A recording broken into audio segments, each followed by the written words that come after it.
Hello, happy Sunday. Hope that everyone is having a good weekend. Pretty excited to dive into the topic today on Churchill, exploring the idea of whether or not he was the chief villain of World War II. Now, to give a little bit of a backstory, I've already had some people who saw the thumbnail for this particular topic and that have leveled some pretty wild claims against me, thinking that I am the one who is suggesting that Winston Churchill was the chief villain of World War II. So a little bit of the backstory on this. About a week and a half ago now, so I think it was September 2nd, on the Tucker Carlson show on Twitter/X, he had a guest on by the name of Darryl Cooper. Darryl Cooper is the host of a history podcast called Martyr Made. And in the course of the podcast, they discuss a number of different things, but the topic of World War II came up. And Darryl Cooper had some opinions that have kind of set the internet on fire ever since. And here was the quote that really got things going, that is the source of the controversy and what we are going to be taking a look at this evening. So World War II comes up, and he says, maybe I'm being a little hyperbolic, maybe. But I told him, so he's talking about a conversation that he had with another individual. He said, but I told him, maybe trying to provoke him a little bit, that I thought Churchill was the chief villain of the Second World War.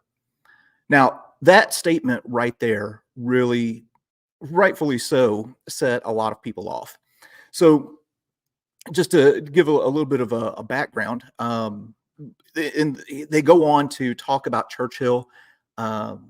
He refers to Churchill as a psychopath and a drunk and all kinds of different things. And then when it hit the internet, as you would expect, a lot of people had some very strong opinions about it. Now, in one of the responses, or one of the exchanges that I saw on Twitter, somebody replied to Darryl Cooper, said, what are the chances that anyone who is being critical of your opinion right now has ever listened to one of your podcasts? And he replied, 0%. It's at least 0.1%. So I've listened to the Martyr Made podcast for a long time. Darryl and I actually, we've never met, we've never talked, but we do have some mutual friends. And to be honest, I've always found his podcast to be quite good. The first series that I listened to was the very first series that he had. It was called Fear and Loathing in the New Jerusalem. He's tackled other topics. Another big series that he did was on Jim Jones. He's done a lot of crossovers with other history podcasters. And I think that one thing that he does well is diving in and looking at different conflicts and different things from all of the perspectives of the individuals involved. So I think he does that quite well. Where Darryl Cooper and I would probably disagree are some of the conclusions that he draws. So, for example, I heard numerous podcasts where he was talking about the war between Russia and Ukraine. For people who know me, you know that I've got some pretty extensive experience in that country. Was there a couple different times when things were breaking out. Cooper, I think, did a great job of really kind of explaining how we got to where we were. But then, in my opinion, fumbles the ball at the 1 yard line when he gets to his conclusion. Same thing with the conflict in Israel, and now with this thing on Churchill. Now, a lot of different accusations have been leveled at Cooper since the podcast came out. People calling him a Nazi sympathizer or a neo-Nazi. Some of, and again, this is my opinion here, some of Cooper's public statements have really led to a lot of confusion. So here you see this thread. We're going to be bringing a guest on here in a second to kind of pick some of this apart. But he says, I don't blame people for hearing it that way. So somebody had said something about, hey, people are thinking that you're a neo-Nazi because you said that Churchill was the chief villain. Okay. So he said, I don't blame people for hearing it that way. To be honest, I didn't know we were going to talk about World War II, and I jumped around and was less clear than I could have been, which I would say, if I were in that position and my thoughts were completely or not completely formed, I would say, hey, I'm still studying this or whatever. Anyway, says the point I was trying to make and did get around to at the end was that even under the most generous interpretation of events, the Germans were responsible for the deaths of every person who came under their power. I agree with that. Somebody replied, obviously, who seems to have some Nazi sympathies, says, why don't you speak about less generous but more accurate interpretation? Oh, okay, never mind. Hang on a second. That's the next one. He says, because you can hear the cartoon version in literally every book, documentary, class, or official statement.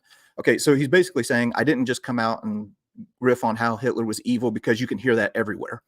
I obviously am a partner of the Gettysburg Museum of History. There we have a lot of artifacts from the Third Reich. And I have to tell you, you always have to be clear about where you stand so that people don't assign wrong motives to what you're doing. Okay, here's the one that I was talking about. So here is obviously somebody who appears to have some white supremacist leanings, says the atrocities that took place in the East, for which the German perpetrators are responsible, make no mistake, absolutely false.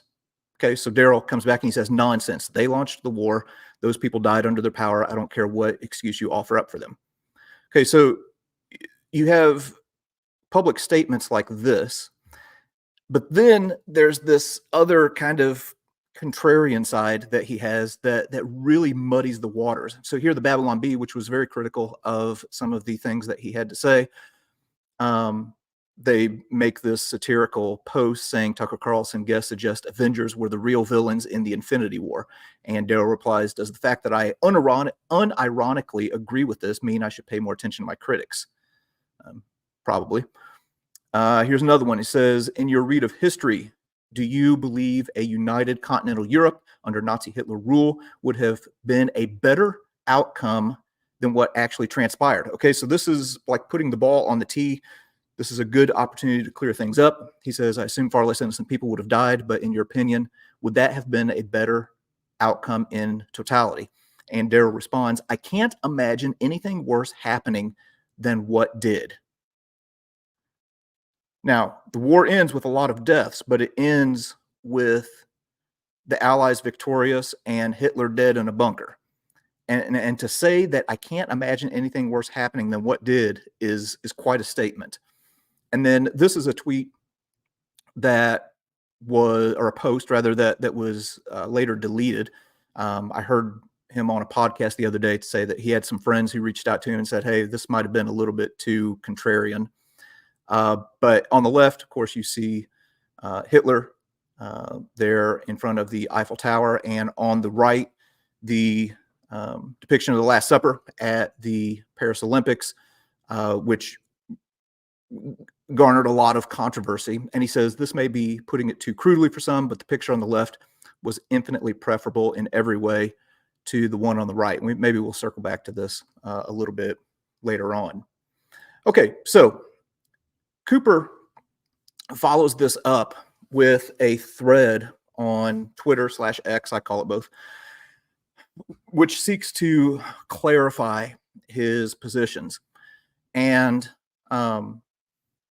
Cooper and Tucker Carlson both say that people were being hysterical in the response. And they said that this is like a topic that you're not allowed to talk about, which is absolutely silly. People have been talking about this very same thing for a long time. That's just something that making it a subject that's like taboo. It's honestly something that I learned in my freshman public speaking class in college, that you introduce something as being a taboo thing that nobody talks about, and then that gets the audience's attention. It did. It worked. It was very effective. So what we're going to be doing this evening or this afternoon is we're going to walk through this thread and try and offer up a little bit of clarification. And joining me in this endeavor is a Churchill historian by the name of Andreas Correas. He has taken the time to join us this evening and help us to make sense of some of this. Andreas has written articles for the National Interest and the Spectator on Churchill. He is currently working on a historical work that is due out next year on the life of, or a real specific slice in the life of Churchill. So, Andreas, thank you so much for taking the time to help us hash this out a little bit and see what we can learn. Yeah, thank you. Thank you for having me. I think it's also good that you provided a lot of the context, what happened afterwards, with some of the tweets that he made. I think it's especially important that those are seen, given that some people are sort of trying to defend him and say that he wasn't trying to be contrarian. He clearly is a contrarian. Yeah. And obviously his views need to be challenged and targeted with historical fact. Yeah. So, hey, before we get going on this, maybe tell me a little bit about like what is your fascination with Winston Churchill? What has kind of sent you down the rabbit hole of the world of Churchill? I first got into Churchill when I was about 16, 17. Got a couple of biographies on him, ended up reading some pretty brilliant ones, especially most notably Lord Roberts's Walking with Destiny. And then once I turned about 18, entered university, started studying political economy, I thought, well, it probably makes sense, given my fascination of the man, to try and approach it in a more academic way. Ended up going viral a couple of years ago for a thread I made on history, on Churchill and the Bengal famine, and which, for context, I've been working on an academic article for a peer-reviewed journal on the piece for about a couple of years now. And the Spectator got in contact with me, asked me to if I'd be willing to publish an article on it, and from there it just continued. I started, doing research and writing articles for Hillsdale College, the National Interest, and a few other publications as well, currently in the works. So my fascination grew over time about Churchill, but it was definitely something that initially was a hobby, and then I sort of tried to turn it into a sort of academic pursuit. Okay. Yeah. And for people who are watching, um, this conversation was originally scheduled to be last Monday. And to be completely transparent, I think this goes to Andres' credit. He contacted me right before and said, "Hey, could we postpone this because I want to do this right. I want to go, dig into the archives." It was Cambridge, right? Churchill Archives, yeah. Okay, so I want to dig into the archives. I want to make sure that I'm right in the things that I'm saying. So, yeah, I appreciate you taking, and I think you've been kind of hard at it this past week diving into the research, haven't you? Definitely. I mean, I also did an article for the National Interest, or debunking his what Cooper says on the Tucker Carlson episode, which also took up a large chunk of my time. Um, but of course, a lot of that stuff is directly related to the thread that we're going to be going through. But yeah, the past week has basically just been spent debunking Cooper, because it has to be done. Yeah, and to be clear,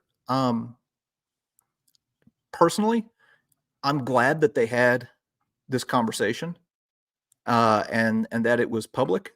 And there's a lot of other people who hold these views. Churchill has kind of become he's been a long time villain on the far left, and now seems to kind of be swinging around and is a villain on the far right.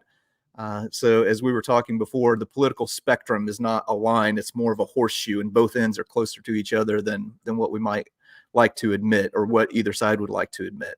All right, so let's dive in And let's talk about this genocidal maniac, Winston Churchill.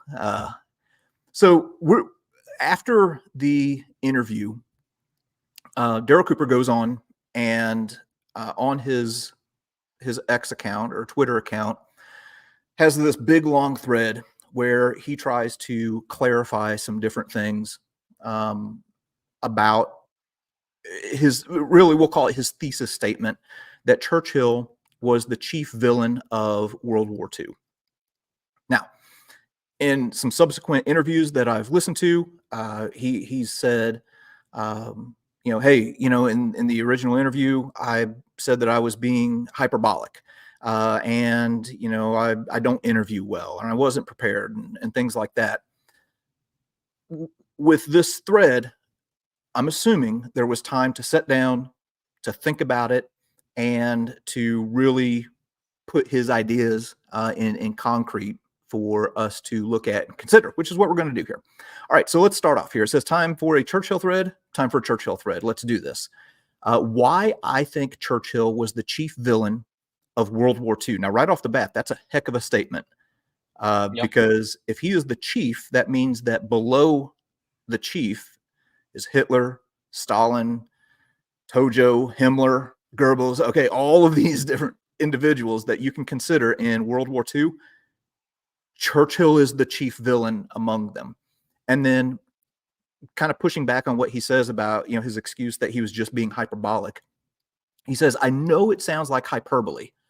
Churchill didn't order the most deaths, oversee the most atrocities, or commit the worst crimes, but most of those crimes could not have been committed if the war had not happened. And Churchill was the leader most intent on making it happen. All right, so Andreas, let's go ahead and just start here. What are your reactions to the kickoff of this thread? Well, the first thing, which is very ridiculous, is this idea that most of those crimes could not have been committed, whereas we know that early on into Hitler's, after he takes over power, he begins to enact his anti-Semitic policies and bigoted policies and the opening of the camps. So this idea that in the absence of this growing conflict, because bear in mind Churchill was not prime minister when World War II started. This idea that, sort of say, for example, the horror and the genocide of the Holocaust couldn't have been committed. Well, if you read back to Mein Kampf, Hitler makes it very clear of his hatred for the Jews. Nazi sort of racial theory was well established in by the 1930s in Germany. So that's one of the first problems. The second problem, of course, was this idea that Churchill was the leader most intent on making the Second World War happen, especially given that Churchill spent the majority of the 1930s trying to warn people into avoiding another global conflict. As early as March 1934, Churchill says to the House of Commons that false ideas have been spread about the country, that disarmament means peace. Churchill did favour trying to avoid war through diplomacy.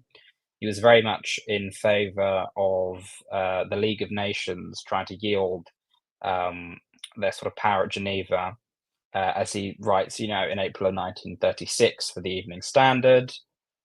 He says, quote, there may still be time. Let the states and people who lie in fear of Germany carry their alarms to the League of Nations at Geneva. And so throughout the 1930s, he's constantly trying to prod to anyone who will listen that, the Allied power, the world powers need to be strong. They need to be armed, because that's the only way realistically you can enforce sort of diplomacy against a country like Germany. But he spent the entire time trying to avoid the conflict. And that's why in 1946, when he's in Fulton, Missouri, and he gives his famous Iron Curtain speech, he even says that, quote, I saw it all coming and cried aloud to my own fellow countrymen and to the world, but no one paid any attention. So off the bat, Cooper's statements here are completely wrong. So the fact that he is wanting to take the case to the League of Nations doesn't sound like a warmonger who is trying to, rattle the sabers and get everybody stoked up for a fight. Definitely not, and this is where the whole warmonger accusation really falls apart, because Churchill was very keen on trying to use peace as a way forward.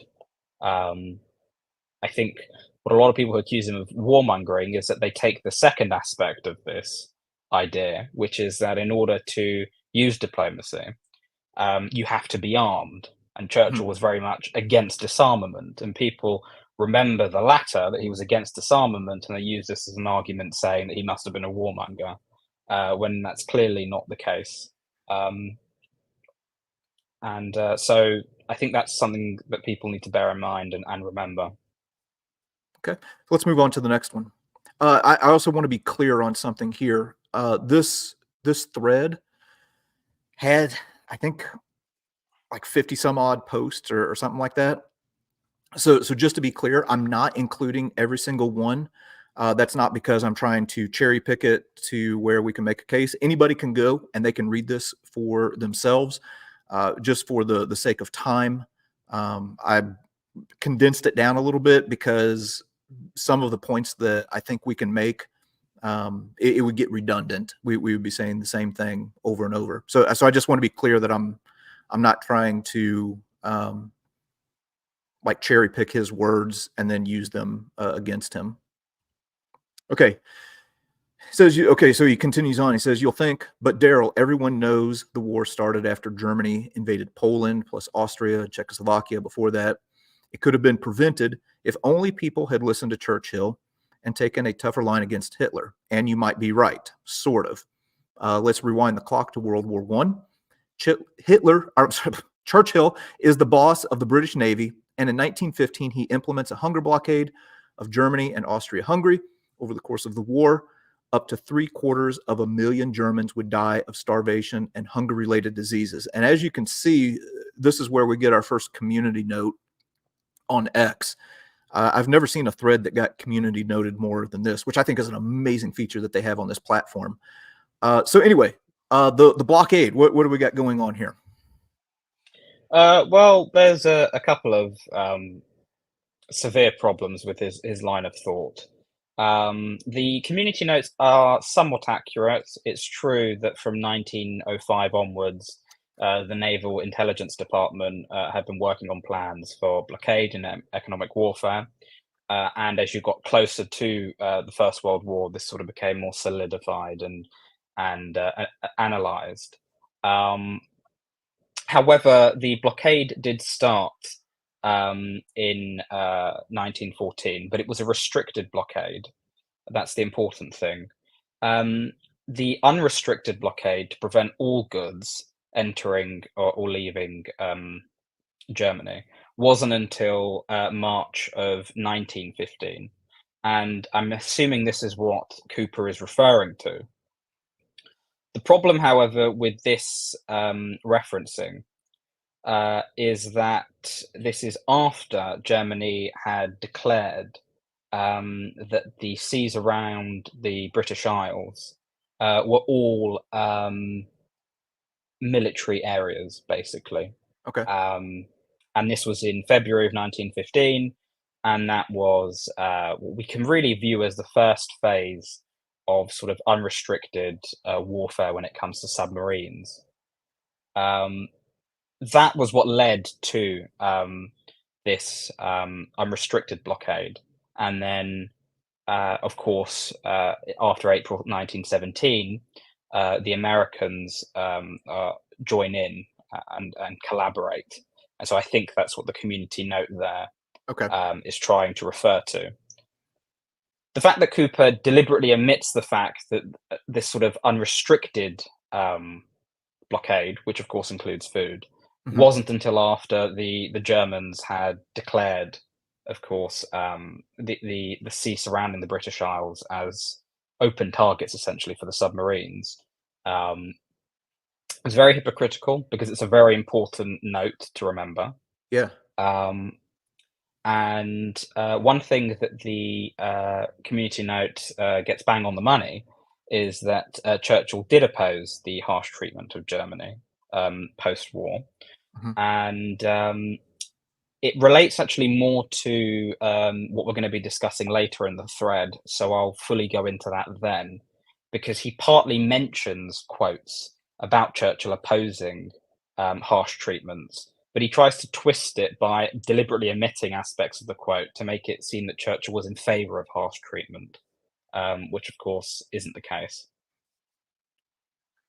Okay, so he continues on, and he quotes Churchill here. He says, "The blockade," wrote Churchill, "treated the whole of Germany as if it were a beleaguered fortress, and avowedly sought to starve the whole population, men, women, and children, old and young, wounded and sound, into submission. That's awful, you'll say, but war is hell.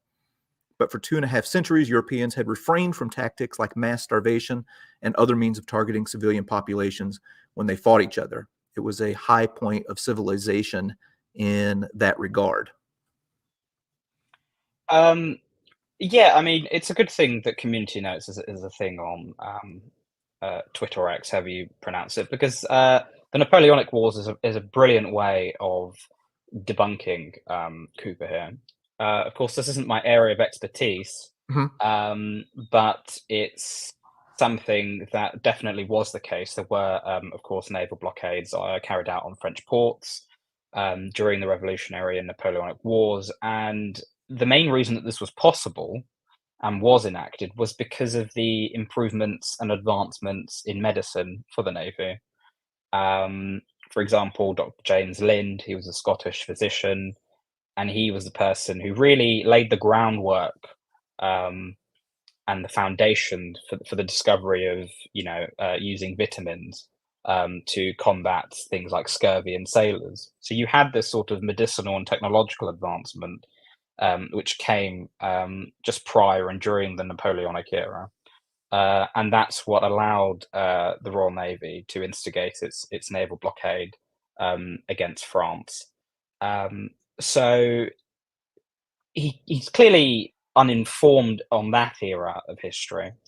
Um, so I think it's testament to his general um, all his just overgeneralizations of events, Okay. because um, the past couple of centuries, those are very sort of simple, basic facts that sort of anyone with with a pretty decent knowledge of the Napoleonic wars would know about. When he talks about starving into submission, um, I think the best thing to go is when we move on to the next post that he makes Sure. about Germany. I'll let you read it and then Yes, let's debunk tackle it. this because we start getting into the immediate aftermath of World War I. It says Germany agreed to an armistice in 1918, expecting to meet at the table of peace to discuss terms. Instead, Britain maintained the blockade even after the Kaiser had abdicated and a republic was declared, and starved Germany for 8 more months. Some 100,000 more were killed. And then he continues on. He says, "Who was being killed? Ask Churchill. Remember, this remember, this is after the war is quote unquote over. We are enforcing the blockade with rigor, regretting that this weapon of starvation falls mainly on women and children, upon the old and weak and poor, after all the fighting has stopped." All right, that's a heck of a thing to say there. Definitely. So the first thing that we need to point out here, of course, is that Churchill is First Lord of the Admiralty um, up until the 28th of May, 1915. Community Notes gets it wrong there, but he was ousted in 1918. Um, Churchill, of course, then becomes the Chancellor of the Duchy of Lancaster until November of 1915, and is then out of office until July of 1917, where he comes back in as Minister of Munitions. And the reason I'm mentioning this is that Cooper sort of insinuates that this entire naval blockade policy is completely on Churchill, whereas when Churchill's actually not involved with the Admiralty for a large Mhm. chunk of the war. And the second thing that's really important is when he says, who was being killed. Um, he's clearly, from my understanding, referencing, I believe, the work of Nicholas Baker, because he goes along this line, where he cherry picks quotes from Churchill. Okay. Because Churchill's full statement to the House of Commons on this matter, which was given, of course, in 2019, is Churchill calling for matters to be settled quickly for humanitarian reasons. Um, Churchill says that we are enforcing the blockade with rigor, which, of course, he quotes. But Okay. he misses the "we have strong armies ready to advance at the shortest notice." Germany is very near starvation. The evidence I have received from officers sent by the War Office all over Germany shows, first of all, the great privations which the German people are suffering, and secondly, the danger of collapse of the entire structure of German social and national life under the pressure of hunger and malnutrition. Now is therefore the moment to settle. To delay indefinitely would be to run a grave risk of having nobody with whom to settle and of having another great area of the world sink into Bolshevik anarchy. Um, Wow. Churchill is being humanitarian here. It's really not that difficult to actually go and read Churchill's full address to the House of Commons. For reference, this was March the 3rd, 1919. To try and twist it into that Churchill was in favour of the starvation of Germans is completely ridiculous. And this, I think, is a common problem and theme with Cooper. And we'll see this shortly onwards when we get onto the topic of using gases. He seems to take snippets of Churchill quotes, runs along with them without A, providing the full context, or B, providing the full quote anyway. Uh-huh. And this is a very dangerous area of, I would say, I'd call it ahistorical revisionism, Okay. because it's very crafty, but also very It's a very clever tactic to use, um, because you're giving this essence that you have read the sources when you clearly haven't. You've either cherry picked or you've been very selective in your reading and gone for sources that themselves have cherry picked. Yeah, and that's kind of what I'm wondering. The other day, he posted 5 different books that he recommends on the topic. One of them is written by Pat Buchanan, and the sense that I get, and we'll see it here in just a second with another quote, is that he's read a lot of these books, but the books that he's reading have not done their due diligence and maybe did some cherry picking themselves. So, Precisely.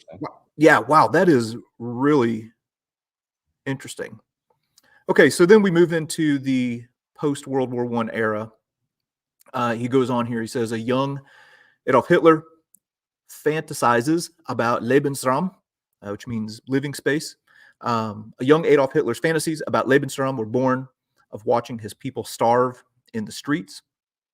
I think that's a fair assessment. Her enemies could plunder overseas colonies for resources, but Germany find them closer to home, or else every war would end with millions of Germans starving to death. He continues on. He says in 1920, it's 1920, and Britain is busy pacifying Iraqi tribes. Churchill insists the RAF must, quote, proceed with work on gas bombs, especially mustard gas, which would inflict punishment on recalcitrant natives. I am strongly in favor of using poisoned gas against uncivilized tribes. Okay. There doesn't seem to be much that's defensible here, Andreas. He's wanting to use poison gas on people. Well, first, just to tackle the previous tweet above, um, if you read Mein Kampf and you look at Hitler and the idea of German living space, the important thing that he clearly seems to neglect when he talks about, her enemies plundering, people overseas, etc., was that an instrumental part of this idea of German living space was the fact that inferior races, of course, could be needed to be expunged and Mhm. liquidated.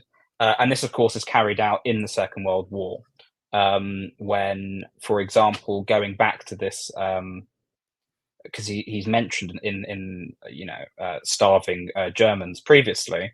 Well, if we're sticking on the topic of starvation, of course, in the Second World War, it was Nazi policy to try and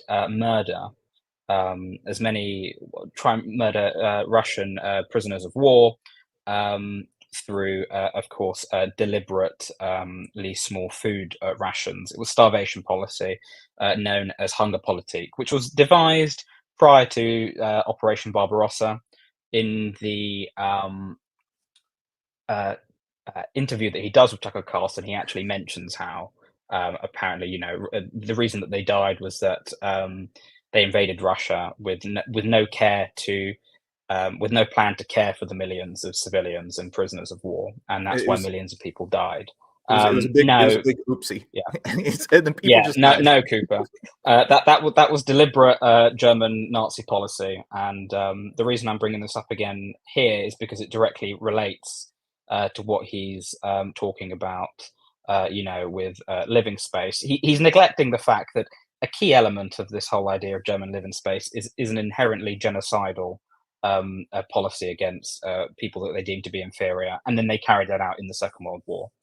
On the matter of Churchill and the uncivilized tribes, well, first of all, um, he seems to have not actually read the full departmental minute of Churchill when he's talking about uncivilized tribes. Okay, Because, for one, it was written in 1919, not 1920. It was on May the 12th. And Churchill is talking about using tear gas against rioters. And so I'm going to quote the full departmental minute because this is frequently used against Churchill. okay. But what Churchill says is, quote, "I do not understand this squeamishness about the use of gas. We have definitely adopted the position at the peace conference of arguing in favour of the retention of gas as a permanent method of warfare. It is sheer affectation to lacerate a man with the poisonous fragment of a bursting shell, and to boggle at making his eyes water by means of lacrimatory gas. I'm stronger in favour of using poison gas against uncivilized tribes. The moral effect should be so good that the loss of life should be reduced to a minimum. It is not necessary to use only the most deadly gases. Gases can be used which cause great inconvenience and would spread a lively terror, and yet would leave no serious permanent effects on most of those affected." End quote. And So for when he's reference, for anyone who, oh, sorry, so continue. when he's talking about using poison gas against the quote unquote uncivilized tribes, he's essentially the poison gas is tear gas. Is that what Yeah, you're saying? which I was going to go and say, for anyone who Yeah, sure. doesn't know, laboratory gas is tear gas. It's what Okay. police will use today against rioters. He's talking about writing, how to suppress it. Um, Cooper's clearly merged multiple quotes together. The first quote of which I'm not sure its context, partly because Cooper hasn't given any sources. So I'm happy to find that full quote and explain that. But he's merged these two quotes together. The uncivilized tribes quote has nothing to do with murdering or butchering people. Um, Given that he starts that post by saying Britain is busy pacifying Iraqi tribes, and obviously the 1919 War Office memorandum that Churchill talks about suppressing riots by the by Iraqi tribesmen. I'm going to assume that that he's referring to 1919, Okay. given that's when the quote comes from. But again, the quote in its entirety, when read fully, not cherry picked, shows that Churchill was in favour of um, trying to, as he said, reduce the loss of life to a minimum. So it's another example of Cooper being extremely selective and not doing his homework. Okay, so just so that I'm clear, am I correct in saying that these two quotes that we are seeing here are not from the same uh, like from the same string of quotes or whatever? That No, they're not. wow. The first of which I'm not sure exactly where it's from. Okay. Partly again because he doesn't provide any quotes. So I spent the past week for a lot of his quotes having to search through the different archival search records and systems that you're allowed to try and pinpoint exactly where he's gone. But certainly they're not the same two things. On the matter, though, Churchill generally with gassing, it's a commonly used dog whistle against Churchill, Mhm. and a lot of great research has been done over at the Churchill Project at Hillsdale College, which I've written for in the past. And so, generally, all of the different examples throughout history that people try and say Churchill, committed war crimes with gas, etc., it's all debunked over there with the primary sources referenced. So, I'd highly recommend people checking out the Churchill Project for just a greater understanding of the topic of Churchill and gases overall. Wow, the fact that those two got strung together from apparently two different speeches or writings or whatever. Um, yeah, it'd be interesting to know where he got that specifically because it's sloppy at best, and I don't know. Yeah, Mm. irresponsible. Okay, let's move on here. It says in 1929, Churchill wrote that although the fighting had temporarily ceased, quote, "Death stands at attention, obedient, expectant, ready to serve, ready to shear away people in mass, ready," and he continues on, "to pulverize without hope of repair what is left of civilization." I want to stop there for just a second because I don't. Okay, so if I'm assigning motive to what or to what Cooper is doing in quoting this, and I'm wrong, I want to give myself some room to be wrong there. What it looks like to me is that he's putting this quote in here to paint a picture of Churchill as the warmonger, and that he's almost enthusiastic about death standing at attention. This looks more like a warning to me. Um, yeah, well, the first problem is he says in 1929. It took me some time to find the actual quote. It's not from 1929. It's from The Gathering Storm, which of course is the first volume that Churchill published after the Second World War. Oh, Um, so he's completely wrong on the dates there. Granted, I've read Churchill's six-volume biography multiple times, but of course, you can't remember every word, so it took me some mhm, time sure. chasing this down. But he also completely omits the full context of the quote, Okay. because Churchill starts this by saying that mankind has never been in this position before. Without having improved appreciably in virtual or enjoying wiser guidance, it has got into its hand for the first time the tools by which it can unfailingly accomplish its own extermination. That is the point in human destinies to which all the glories and toils of men have at last led them. They would do well to pause and ponder upon their new responsibilities. Death stands at attention, obedient, expectant, ready to serve, etc. Blah blah blah. Um, so you know, it's clear that this is sort of Churchill's reflection, as well as a warning generally, as you said, on man's ability when it comes to the advancements of warfare and the destruction that it can do. But Cooper attempting to try and paint Churchill in a bad light here makes absolutely no sense. He's clearly just found the quote somewhere, Yeah. not even its entirety. Um, but that just sort of sums up the context behind the quote. This next one really got me. It says as late as 1937, Churchill's opinion of Hitler was not hostile. And then he quotes him. He says, "Those who have met Hitler face to face have found a highly competent, cool, well informed functionary with an agreeable manner, a disarming smile, and few have been unaffected by a subtle personal magnetism. Now, this is one that I looked up myself.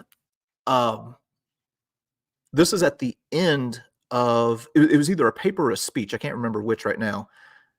And he spends like So the entire first part like ripping on the Treaty of Versailles, talking about how it got us to where we are. And then I'll let you take it away here. yeah, so what I'm assuming he's referencing, because he says 1937, is when Churchill wrote an article in 1935 called "The Truth About Hitler," and then it was reprinted in 1937 with some small amendments, but the entire message was basically there. For reference, this was banned in Germany because it Oh, was viewed as being so hostile to Adolf Hitler. I did not know Um, that. so this idea that Churchill's praising Hitler here actually isn't the case. He's taken a small snippet where he's clearly talking about the fact that Hitler has been able to sort of be charismatic to people and get their attention. But his piece was in no way supportive of Hitler at all. I'm going to give a brief example from this article that Churchill wrote, because he vehemently criticizes Hitler, what he calls that one Austrian corporal, a former house painter. That's how he describes him, first off. And secondly, when he refers to Hitler's anti-Semitism, he says, quote, "No past services, no proved patriotism, even wounds sustained in a war could procure immunity for persons whose only crime was that their parents had brought them into the world. Every kind of persecution, grave or petty, upon the world-famous scientists, writers, and composers at the top to the wretched little Jewish children in the national schools was practiced, was glorified, and is still being practiced and glorified." And this is Churchill challenging Hitler's anti-Semitism. Wow. And so the fact that this piece was banned in Germany, to try and use this piece as an idea that Churchill was favourable to Hitler, it would be funny if it wasn't terrifying just how historically illiterate it is. I, Um, to me, in the whole it's yeah, thread, like there's a lot of things, of course, that we're picking apart and looking at. This one to me was probably the most irresponsible. It just in my opinion, because it is when you read the context of the entire thing, it is so plain what Churchill is doing here. He's basically warning people, hey, this guy is a monster, but if you meet him face to face, he has it together. He's real cool. He's collected. He has an agreeable manner. It's a warning not to be fooled by this terrible person. definitely. He's warning, and of course, he's hoping that Germany won't continue going down the terrible path that it's going down. But he's recognised and continues to recognise the dangerous path and tyrannical path that Germany goes down. And he consistently throughout the 1930s is the main figure who is trying to warn everyone about this. Um, so also, I want to point out something that I think is important contextually when he says, as late as 1937, Churchill didn't have an unfavorable view of Hitler. Well, the ridiculous assertion here can easily be debunked from actually before Hitler even took power. Because what a lot of people don't know is that in August of 1932, Churchill almost met Hitler. They didn't end up meeting in the end, but they were both in Munich at the time. Churchill had been in Munich working on research for his ancestor, the first Duke of Marlborough, and he had bumped at his hotel into Hitler's press secretary, Heinsteigl. Hmm. Bear in mind, this is about 6 months before Hitler even is appointed chancellor. And Heinsteigl suggests to Churchill whether the two of them would want to meet. And Churchill says that he was happy to meet Hitler on the contingency that he was going to, without question, challenge Hitler's anti-Semitism.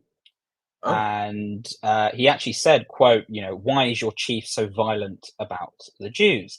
I can quite understand being angry with Jews who have done wrong or are against the country, and I Mhm. understand resisting them if they try to monopolize power in any walk of life. But what is the sense of being against a man simply because of his birth?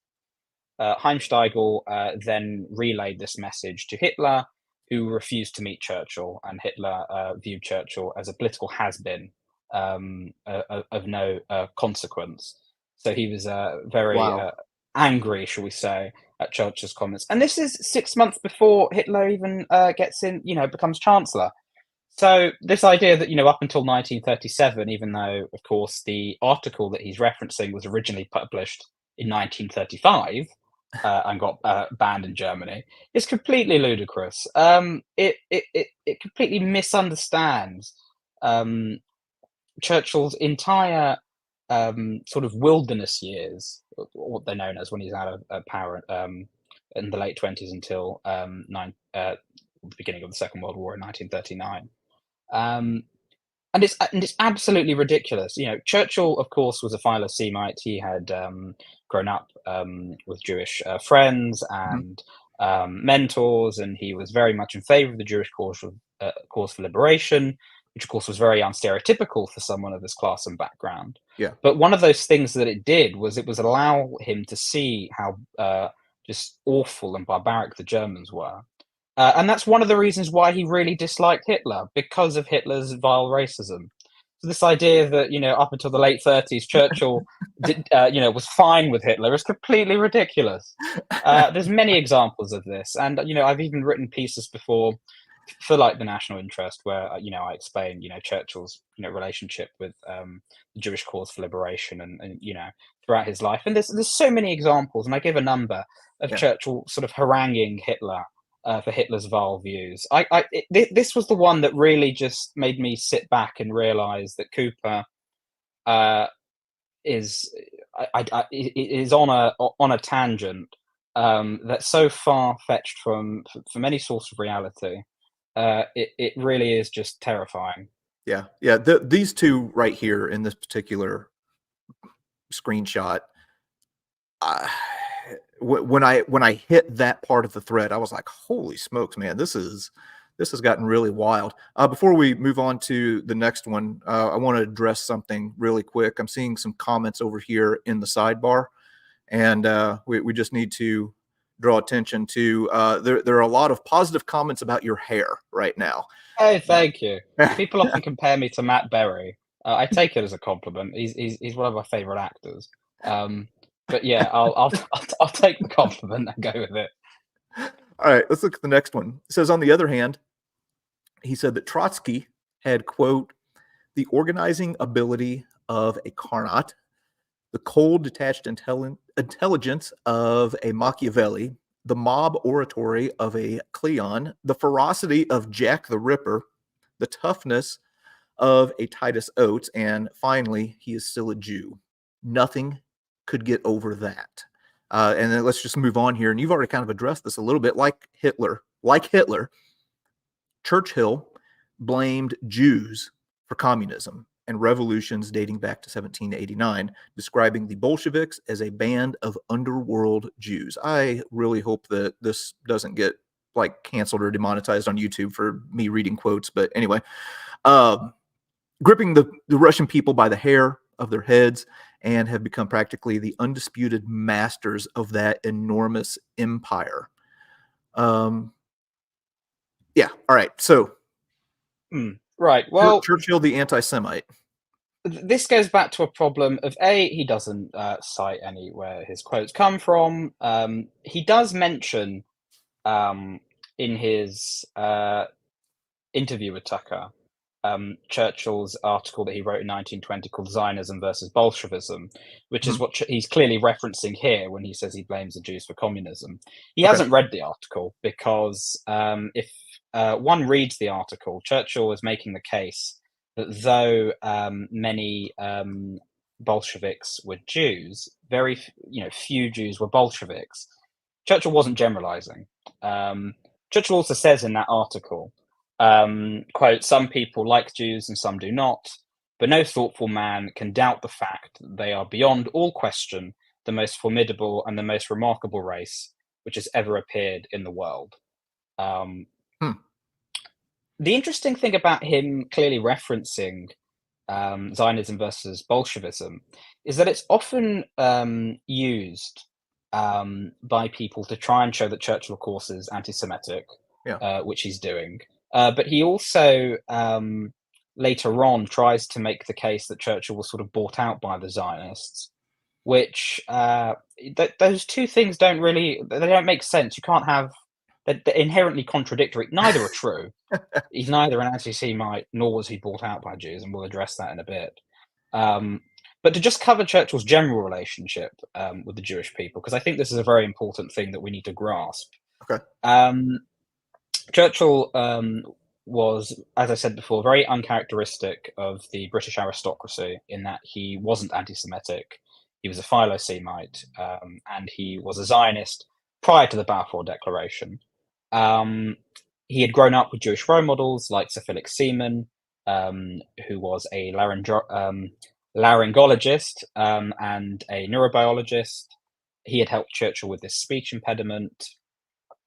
In fact, even during school, we've got records of the Churchill archives as early as, in May 1888, Churchill writes a 9-page essay on the geography and history of the Palestinian region and its peoples in the era of John the Baptist. So he was always fascinated with that region. And between 1904 and 1908, he was the MP for Manchester North.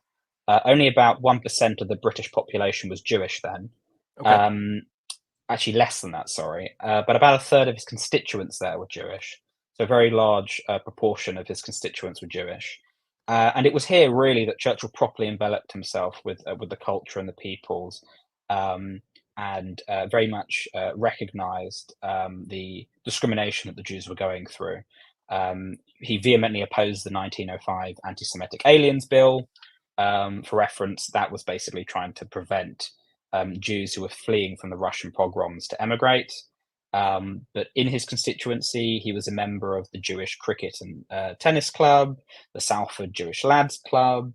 He even subscribed to the Jewish Amateur Dramatic Society and the Jewish Soup Kitchen. Wow. And this wasn't simply a case of, and this is what some people will try and go back and say, oh, it's clear that he was doing it for political purposes, which makes no sense given that, we've got records, for example, in 1904, where he's donating to the Benevolent Society for the Relief of Poor Jews from Austria and Hungary. So it's not a constituency thing. It was clear that it was, he recognized that, this, as he called it, remarkable race, had been oppressed for multiple millennia. And throughout his life, he vehemently opposed that. And even in 1908, we've got records writing from the Colonial Office that he says, I'm in full sympathy with the historical aspiration of the Jews, the restoration to them of a centre of true racial and political integrity would be a tremendous event in the history of the world. This is 1908. This is about a decade before the Balfour Declaration that he's writing this. He's even later on in his life, he's Secretary of State for the colonies between February 1921 and October 1922. And during that tenure in March of 1921, he actually even visits Jerusalem. He plants a tree at the location at Mount Scopus, which became the location of the future Hebrew University. And even later on after that, that December, he goes and gives his patronage to a concert, which was organized by the Women's International Zionist Organization to raise aid for Jewish women and children in Palestine. It's important, though, while I'm saying this, to note, because Zionism has become such a politicized term, that Churchill was a Zionist in the very original Balfour Declaration description, in that though he favored a Jewish national homeland, he also wanted to ensure that the rights of all the Arabs there were kept and that there was peaceful coexistence. And he tried to help implement that whilst he was Secretary of State for the colonies by saying, sort of trying to satisfy Arab aspirations in Transjordan. But even if we go after 1921, to July of 1922, if it wasn't for Churchill, there probably wouldn't be an Israel today, because the House of Lords had voted 2/3 to repudiate the Balfour Declaration. Hmm. And so on July the 4th, Churchill gave what many historians consider to be basically one of the greatest speeches he ever gave. Partly because he was so cleverly picking out quotes from fellow parliamentarians that they made in the past and showing how they were contradicting themselves. And it was thanks to him that he was able to get the House of Commons to continue to vote in favour of the declaration by 292 to 35 votes. And they overruled the House of Lords. Had he not done that, and the Balfour Declaration was repudiated, there wouldn't be, as Paul Johnson, the late historian, put it, it's very unlikely that Israel would have ever come into existence.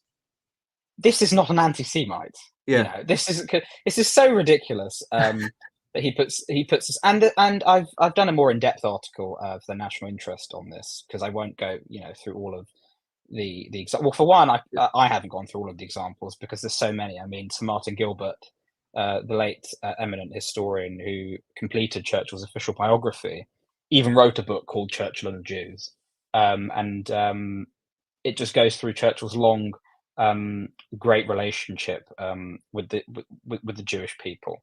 But I thought I'd just give those kind of examples to show this idea that Churchill was an anti-Semite. It's so unbelievably ridiculous. I mean, even if you go after the Second World War, the United States and the Soviet Union had recognized the state of Israel, but the British government hadn't yet.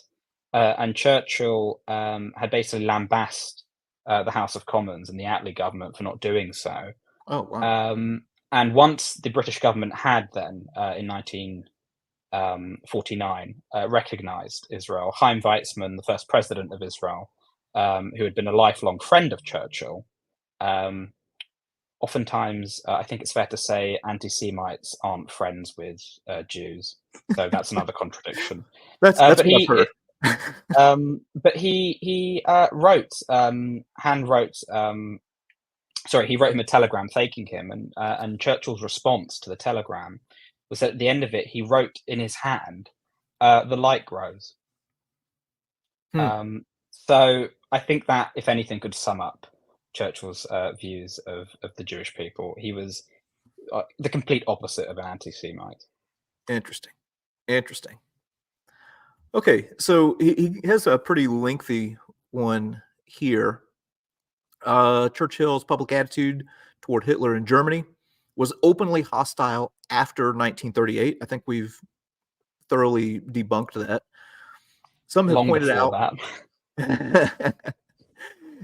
pointed out that he faced bankruptcy. And okay, so we're kind of getting back to a little bit of Churchill's relationship with the Jewish people here. Some have pointed out that he faced bankruptcy and then loss of his family estate when he was bailed out with a gift, not a loan, by a wealthy Zionist. If there is any direct evidence that Churchill was bought, though, I am not aware of it.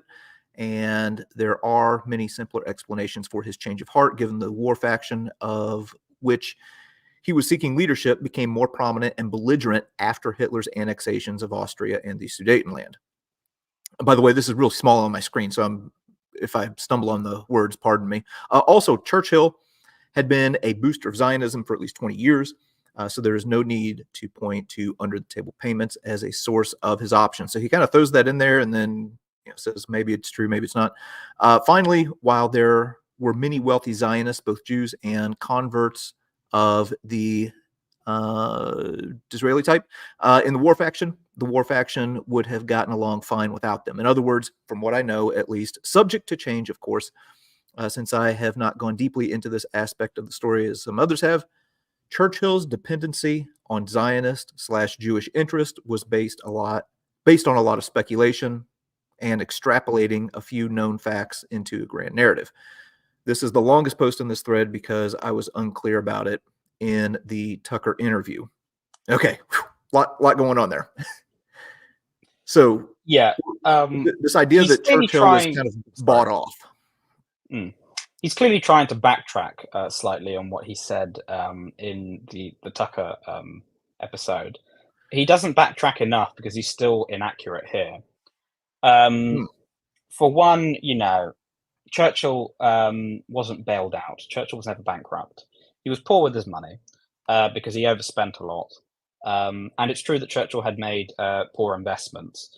And some of these investments were born by Bernard Baruch, who was a friend of Churchill's. He was a very successful businessman, a Jewish friend of Churchill's.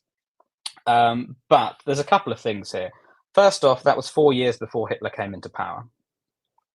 Second off, Baruch wasn't a Zionist. That's another thing. Conflating all Jews with Zionism is inaccurate, and it's also a typical anti-Semitic trope because you're trying to sort of, if you're trying to blanketly place them under an umbrella which you then attack. So he's incorrect there. He's also incorrect that Churchill was where was it that he says it? Sorry. Given the war faction of which he was seeking leadership became more prominent and belligerent after Hitler's annexations. After Hitler's annexations of this, Churchill lambasted the House of Commons, what was going on, and he was still very much seen as this sort of annoying sort of fly, if you will, that wouldn't buzz off. Churchill wasn't getting closer to tenure or premiership during this period. He was still very much in his wilderness years. Of course, he was, looking back at it, completely proven right when the Germans annexed the rumps of Czechoslovakia that were not German speaking. When they continued forward, Churchill, of course, was proven right then. Yeah. But up until the declaration of war, even if you go into a few days before the declaration of war, September the 3rd, 1939, if you look at the war cabinet, if you look at the cabinet papers, you can still see that they're trying to hold out for peace. They're hoping for peace rather than war. So this idea that Churchill swapped in 1938 because it would give him greater political aspirations, it's wrong, first off, because Churchill, as I even mentioned earlier in this discussion, back in 1934 was warning about disarmament and not being prepared, and he would also during this year he would or during the sort of early to mid 1930s, one of the things he would focus on was the size of the Royal Air Force, and continually complain that we are not prepared to fight Germany, and that the Germans would expand their air force far more rapidly than we were, than the Brits currently were on track for having, and he was, of course, proven right for that. So it's his longest post in the thread, but all he actually clears up is that he's completely clueless as to what he's on about, because every single claim that he makes here, that Churchill, there's no need to point to under the table payments as a source of his opinions. Sure, okay, that's probably the only accurate part as far as I'm concerned, because Churchill, he was partly borne out with his poor investments by a lifelong friend of his, who wasn't even a Zionist, for one, and this was long before Hitler took power. But everything else there is complete and utter rubbish. Yeah. And I want to he ends give it. one other example, though, if possible. Sure. Forgive me. No. Just because of this whole being bought out is a very frequent example. Other than the Bernard Baruch example, which I've debunked, there was another Jewish friend of his, Sir Henry Stratoch. I've definitely butchered his name. But he had essentially left Churchill a large amount of money in his will. And the reason I'm mentioning this is if you're trying to make the anti-Semitic argument that Churchill was bought out by the Jews, Yeah. you can't really achieve anything once you're dead. So he wasn't going to get any benefit from Churchill because he's in the grave. Leaving his money to his friend in his will is not a case of bribery. It's quite the opposite. It's a case of kindness. It's kind of the whole point of a will, really.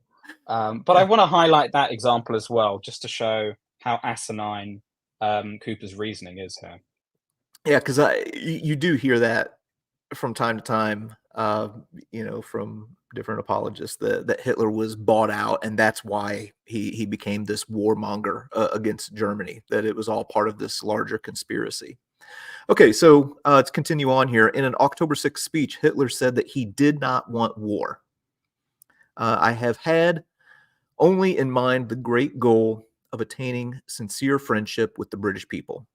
Like Ciano's overture, Hitler's call for peace was met with contempt in the West. He said it wouldn't be his last. It wasn't. Okay, so here we have Hitler's peace overture. Yeah, well, this is something that I've even mentioned in my article, debunking Cooper's ridiculous episode with Tucker, because he talks about how Churchill, rejected sort of the peace deals thrown across to the Allies during the Phoney War.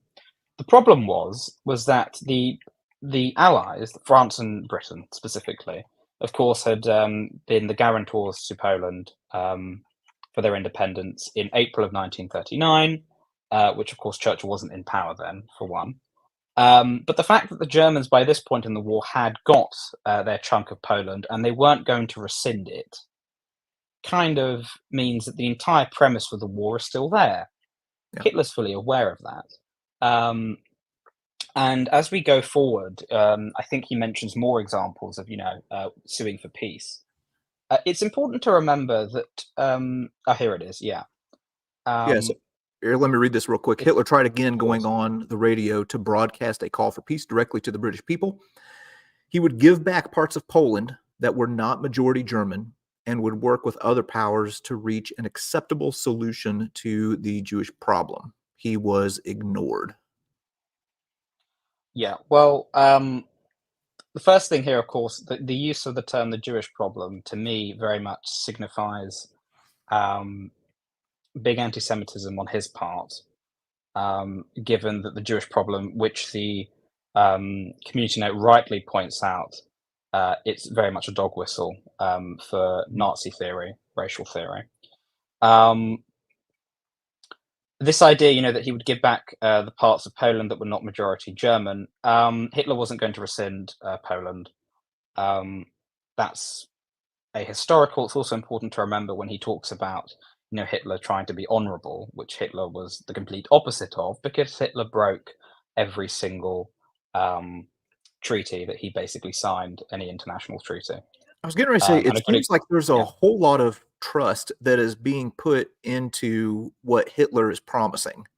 When oh, definitely, yeah, which is kind of weird to me. Yeah, it makes no sense, especially when you recognize that you have the Molotov-Ribbentrop Pact, 1939, and a couple of years later you have Operation Barbarossa, which Hitler, even if you read Mein Kampf, it was clear with regards to living space. Yeah. So this idea that he would be honourable is completely ludicrous, and you'd only really believe that if you were an apologist for him, which I'm happy to openly say that I genuinely believe that Cooper is. It's possible, given his previous podcasts and his I haven't watched them, I have to confess, his previous work. Mm-hmm. It's possible that he may have been more rigorous, and that this is a change that's recently happened with him. I'm not sure as to when this change happened, but I definitely make the case. I think it's fair to say that is what's currently happened. It's also, but going back to specifically the tweets, he seems to ignore also the fact that no Allied victory could happen without Britain staying in the war. And this is more to do with after France has capitulated to Germany. And as we'll go on, he references, I think peace agreements again. He definitely mentions it in the podcast. Hmm. Um, and I want to just outline this here. If there's no, if the Britain and the British Empire are the super peace, it's likely going to be a very ignoble one. It's important to remember that the French fleet was demanded by the Germans in the armistice. Won't go into that too much now because that's another point that Okay. he mentions. Um, but either way, you cannot have any D-Day or invasion of Italy without Britain and the British Empire being in the war. You would end up having a geopolitically and militarily isolated United States. I say that I think a good description of North Africa would have been fascist Italy's playhouse, and of course the Japanese would have been able to assert dominance in the Far East far easier. Churchill recognised all of this during his premiership, and that's why he knew that Britain had to fight on to the end in order to be rid of this barbaric um, ideology and state. Um, and I think that's just something I want to highlight. And the final point before we move on to the next sort of segment Sure. is that it's important to remember that during the phony part of the war, Churchill wasn't even prime minister. That wasn't until the 10th of May 1940. Yeah. So Cooper seems to completely forget that there was a man called Neville Chamberlain. In some of his subsequent statements, he's given kind of a metaphor for what happened. He said, imagine that you have this man who is completely, just completely tripping on methamphetamines, and he's taken his family hostage in the house and has them at gunpoint. And then he says he paints this scenario of the SWAT team rolling up, and he says if the SWAT team rushes in and the man kills his whole family, that would be a tragedy, and you would have to ask yourself, okay, why did this happen? Basically saying that the SWAT team is not taking the craziness of the individual into account and is not doing their due diligence to kind of work with him in order to avoid this tragedy. So he kind of we're kind of getting into the part where Hitler's making these peace overtures and things like that.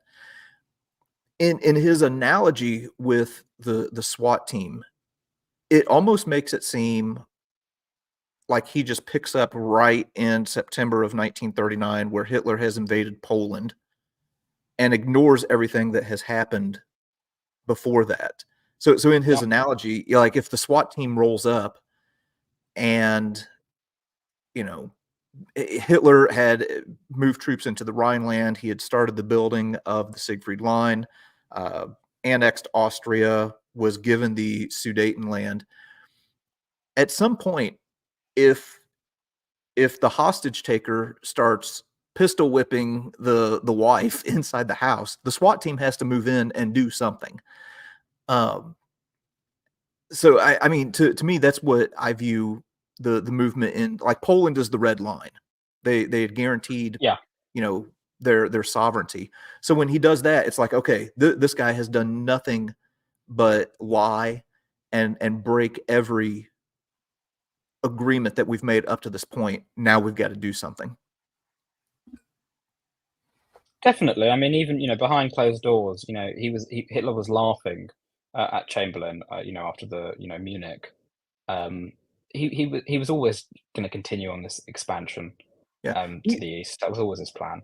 And also, if you look, while the peace overtures are being made, he's behind closed doors disparaging Britain and talking about how his hatred of them.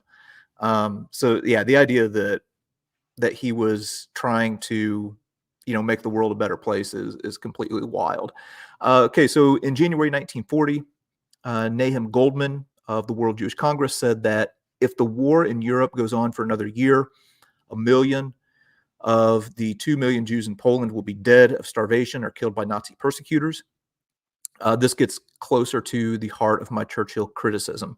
My contention is not that the Third Reich was peaceful, okay, or that Germany did not kill Jews. Germany dishonored itself by its conduct on the Eastern Front, okay.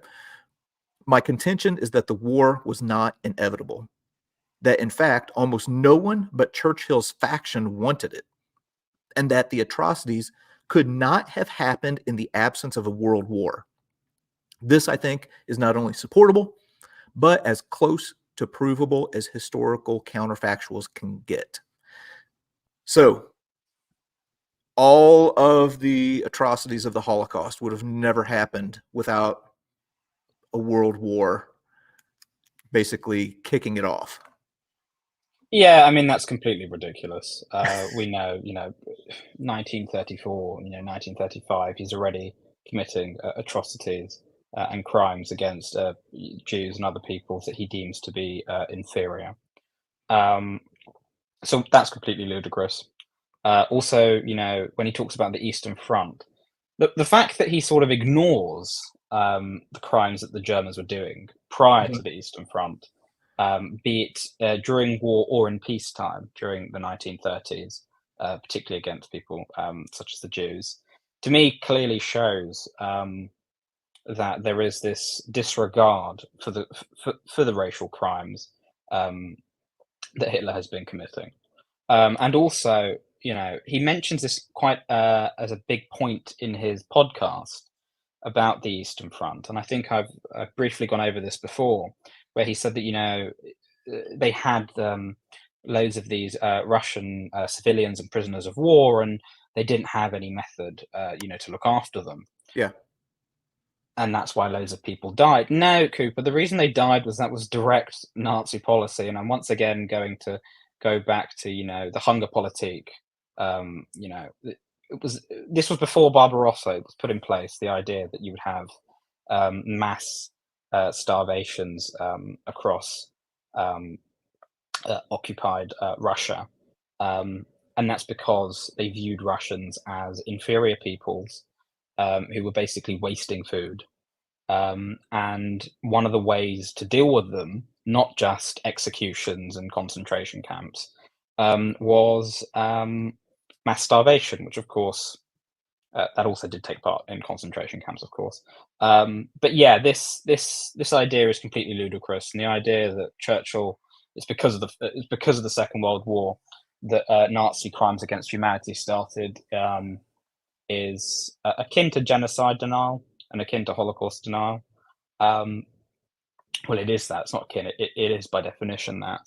And also, again, going back to Churchill's faction wanted war throughout the 1930s. Churchill's trying to avoid war. If he's referring to 1939 specifically, well, Churchill by that point definitely, and he recognised beforehand by that point that there was going to be a war. It was inevitable. It was too late. But it was too late. But he spent the majority of the 1930s up until about 1936, I would say, 35, 36. Churchill believed that it's possible war could have been avoided. But after that, he realised that war was coming, and he was still trying to warn people against it, and was trying to find peaceful solutions, even though he could see what was coming. Yeah, so he continues on here. He says, March 1940, during an attack on docked British warships, a German bomb killed a British civilian. The feeling among British leaders was that it had not been deliberate, but 50 warplanes were sent to retaliate. Some went astray and landed in Denmark. Churchill, now Lord of the Admiralty, called for and commenced the mining of Norway's harbors, an illegal act of war against a neutral country to prevent critical exports to Germany. Prior to March 1940, Germany had no plan to invade Norway, but now ones were drawn up. There's so much wrong here. When he talks about accidental bombing raid, and this is something that Community Note picks up on, and he mentions later on, even when he talks about the bombing of Berlin, that was a response to German bombing of London. First off, and he goes on quite a bit in this thread to talk about accidental bombing. That's when the raid happened. We're talking August. Yeah. Second of all, this idea that the bombing of the had no plan to invade Norway, um, and this idea that sort of it was the British that sort of inspired this is complete rubbish. If you read, as I have, Hitler's war directives, because he's correct in that officially on March the 1st, 1940, Hitler issues the directive for what's known as Case Wesse exercise, or Exercise, I can never pronounce it, Hmm. which is for the invasion of sort of Scandinavia, and to prepare for the occupation of Denmark and Norway. However, um, though this was on the 1st of March sort of put into plan, it was first discussed long before that. The first order was given on the 14th of December, Hmm. immediately after what was the Battle of River Plate, which, of course, was the first sort of major naval engagement of the Second World War. And its eventual result was that the German warship Graf Spee had to withdraw to a Uruguayan port of Montevideo, and had to dramatically scuttle down its crew. And this is on the 17th of December. And that ends up becoming an Allied victory and a massive morale boost. But yeah, December of 1939 is when the code name, and the beginning of the enactment to prepare for such a plan of the invasion of Norway is given. Um, so he's clearly read a little bit of history, because he's got March 1940, because that's when, as I said, the directive comes out, but it was in the works a good number of months before that. So again, complete misunderstanding of history. And there had also been some like German hostility towards the British even before this. Like as soon as the Germans invaded Poland, the date escapes me, and also the name of the ship. That's really poor on my part. But there was a British passenger ship that was hit by a U-boat as right after Germany launched their invasion into Poland. Um, so yeah, the Yes, hostility there was. was. Oh, what was the name of that ship? That's going to bother me. I think it ended up Yeah, having like the same number of Americans on it that were killed as what was on the Lusitania. I'm shooting yeah, from it the hip was. right now, just to be clear. Oh, somebody put it in there. The Athenia. Yeah, The the Athenia Athenia. was. Yeah, it was That was it. Athenia. Yeah. And they, ironically, going back to the Athenia, they tried to blame that on Churchill. The Germans, the propaganda, tried to blame that on Churchill Yeah, it as wasn't being until the first called the Nuremberg trials Admiralty. that they finally admitted, yeah, that was us. Yeah, and initially some Americans, even though this didn't last for long, bought into that propaganda, particularly those who were staunchly on the isolationist side. Although it's soon during the war, before Churchill became PM, became apparent no, it was clearly the Germans who did it. Yeah. So, But yeah, so, definitely.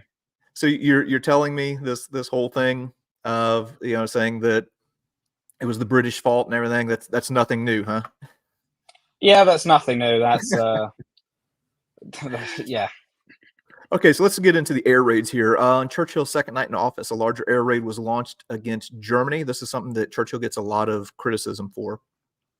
Four civilians were killed, one an Englishwoman. British air power theorist James Spate wrote that England had only been fooling with air war until then. We began to bomb the German mainland before the Germans began to bomb objectives on the British mainland. The next night, more British bombers flew over Germany, flying in the dark and dropping bombs at random targets. When Germany complained and warned that this would lead to escalation, Churchill's government simply denied the raids had occurred. All right, so we get into hmm. the bombing of civilians now.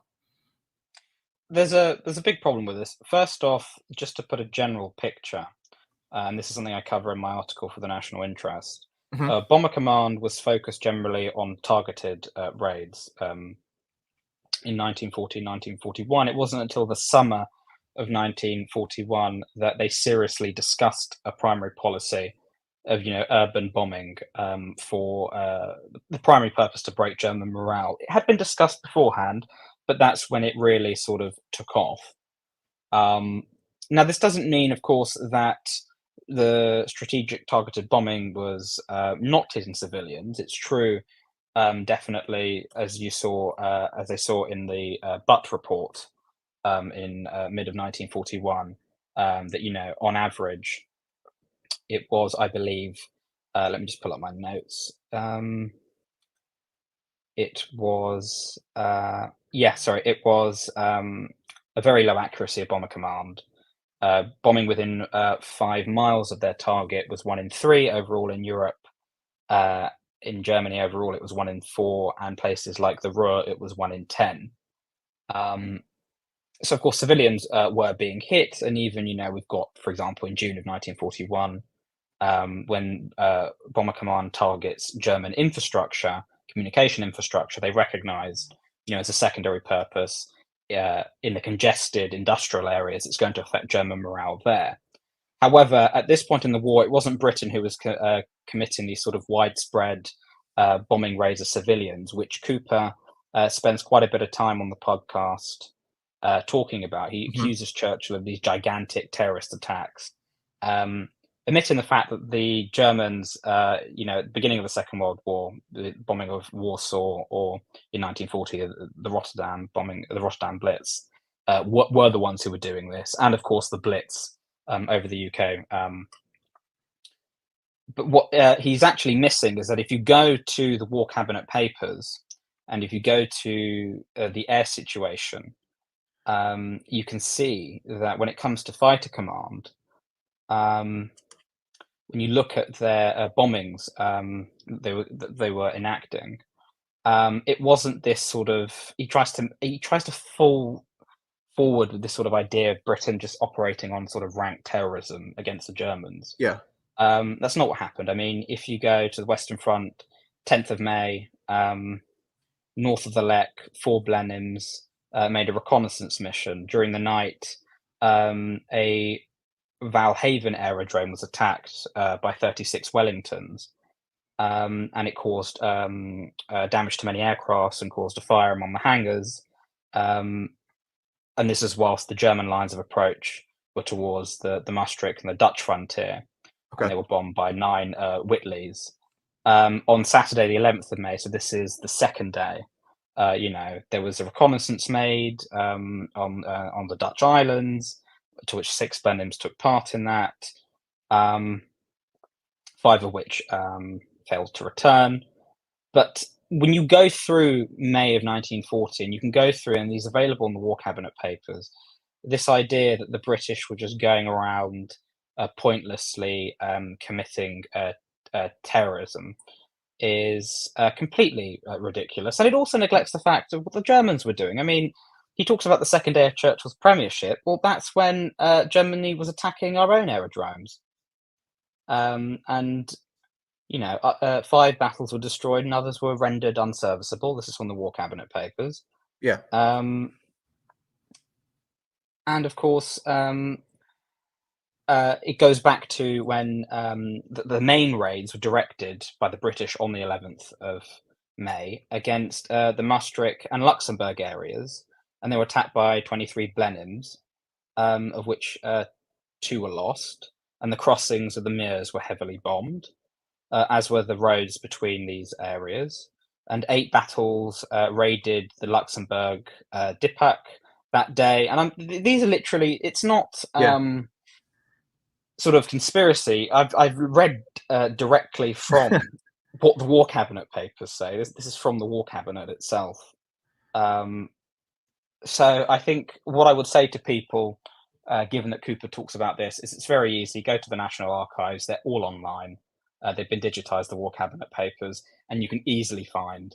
They give weekly reports in the memorandums of the War Cabinet of what targets were bombed and when. So that just disproves Cooper very quickly. There's something else to keep in mind, I think, when we're talking about this, is at this stage, even though there had been some bombing during the First World War, and I guess you could also throw in the Spanish Civil War as where it kind of is the testing grounds for bombing. This is really kind of the first point in history where we are getting into aerial bombing in warfare, and it was not a precision thing at this point, and yes, there were civilians who were being killed. So if I'm looking at things from the German perspective, if bombs have fallen and they are off target, and instead of hitting, this factory or rail yard or whatever, and they hit a set of houses right next to it, if I'm Joseph Goebbels, I'm going to latch on to that as quickly as I can and say, hey, why are you bombing our civilians? But yeah, to say that it was targeting civilians is, I mean, that's in a different universe. Definitely. All right, so let's move on to let's touch on just real quick. Says now Churchill ordered an attack on the French Navy, fearing it would come under German control. French Admiral Guinsol sent desperate messages: "For God's sake, stop firing! You are murdering us." More than 1,000 French sailors were killed. Let's just tackle this one real quick. Yeah, this is completely ridiculous. For one, so what happened was the Germans had demanded under the armistice, Article 8, that the French fleet would fall under German and Italian supervision. Though Admiral Darlan had issued his promise to the British that the fleet would never fall, the British rightly recognised that you couldn't simply operate on good faith alone. Mhm. And on the 1st of July 1940, the Armistice Commission demanded the implementation of some of the French ships going back to Germany. And on the morning, during the 3rd of July, they basically said that if the French didn't abide, the entire existence of the armistice would be put under reconsideration. What Churchill and the British did under Operation Catapult, which was the simultaneous seizure, control, and the effective disablement or destruction of all the accessible French fleet. And they did this in British ports, they did this in Alexandria, and they did this, of course, at Melzer Kabir, where Admiral Gensoul was. Mhm. Was, of course, they tried to do it peacefully, and on large they did, with the main exception being Melzer Kabir. On that day, Captain Holland, under the orders of Admiral Somerville, goes to consult Admiral Gensoul, and he gives them a very reasonable offer. Continue the war effort, fight with us. If you don't want to, lend us your ships, which we'll give back to you after the war. If you don't want to do that, then please sail to the West Indies or the United States, somewhere neutral. And if you don't want to do any of that, then we have to ask you to scuttle your ships, given the fact that Germany's demanding them. Yeah. Admiral Gensoul refused to abide by any of this. He was part of the problem, given that when he contacted the Bordeaux government, rather than mentioning all of this, all of these reasonable offers, all he says is that they're ordering us to sink our ships. He's part of the problem here. But basically, they refused to abide by this, and Churchill realised that it had to. You couldn't allow the French fleet to fall into German hands. And so at Melzer Kabir, he gave the order to sink the French fleet, which they did. But that was not after they had sent very reasonable terms to Admiral Gensoul, who initially, for reference, refused to see Captain Holland, partly because he was offended that a captain was seeing him. So the fact that he's mentioning Admiral Gensoul but doesn't realise the context behind it is rather interesting. Disingenuous. Disingenuous. Yeah, I think that's probably more accurate. But also then that covers the French fleet as sort of quickly as possible. Yeah.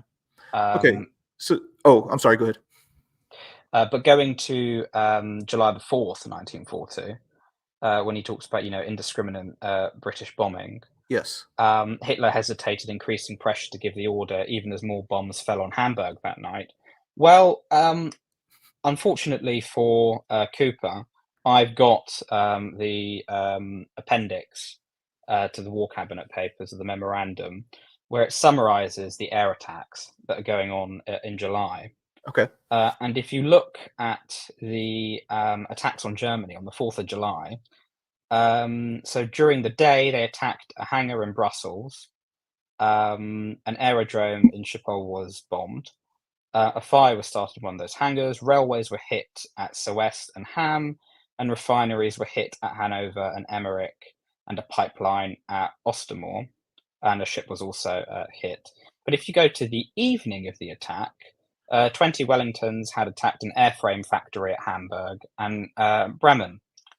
This idea that, bombs were falling on Hamburg that night, no, they were a targeted raid, and they were deliberately being hit at military infrastructure. So they're not just carpet bombing German civilians. No, they're attacking an airframe factory, which is completely reasonable to do against your enemy in war. And again, these aren't difficult to find. These are the War Cabinet papers at the National Archives.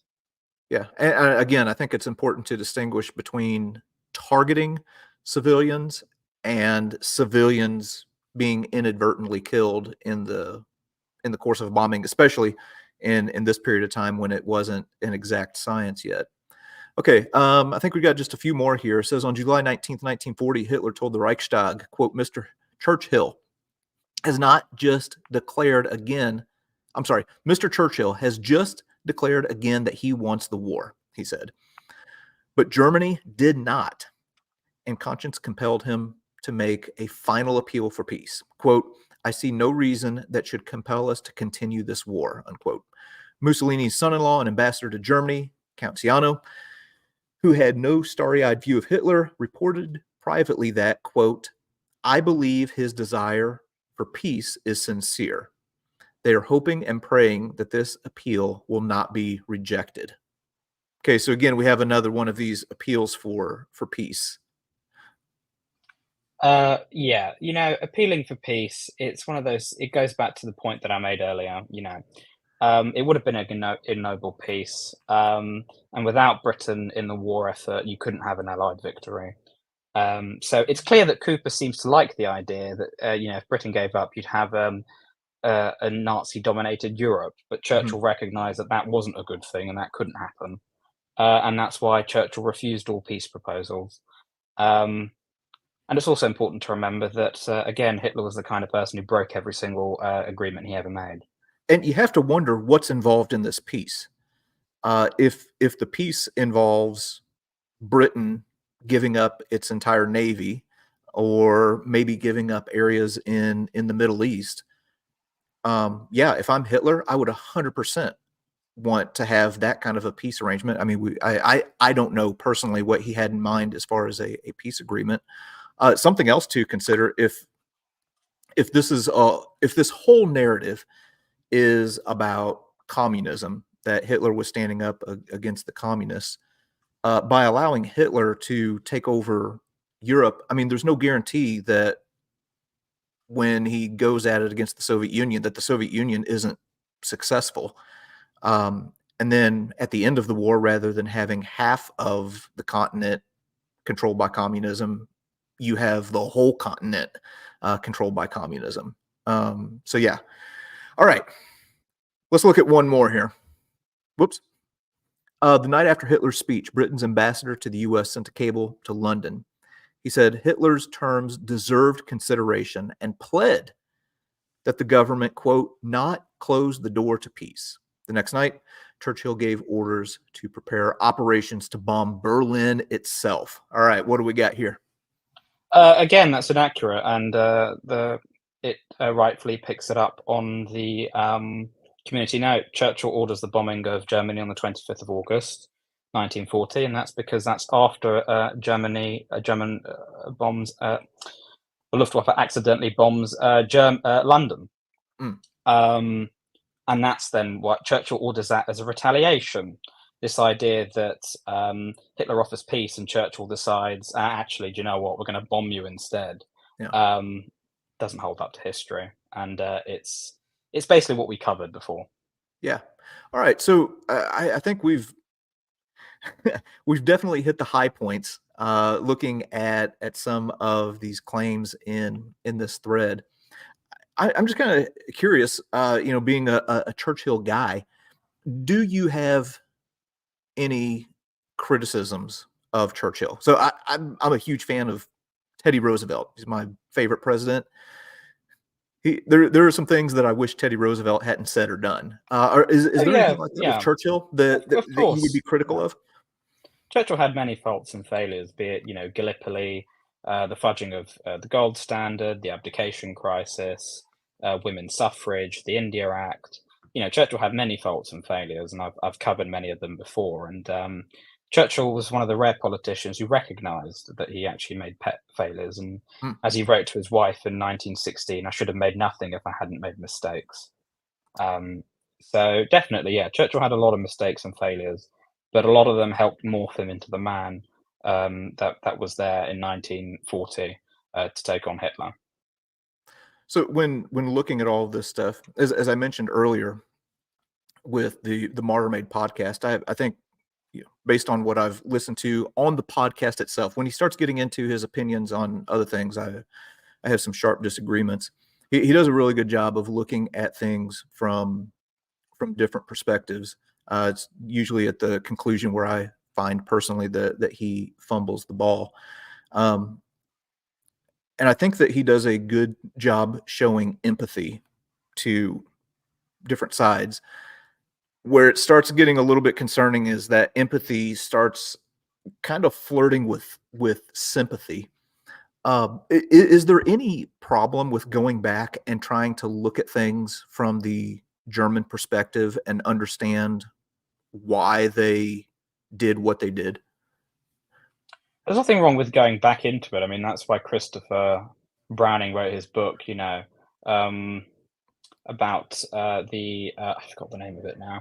Oh, is it Actually, ordinary post ordinary men? Ordinary Men, Yeah, yeah. great book.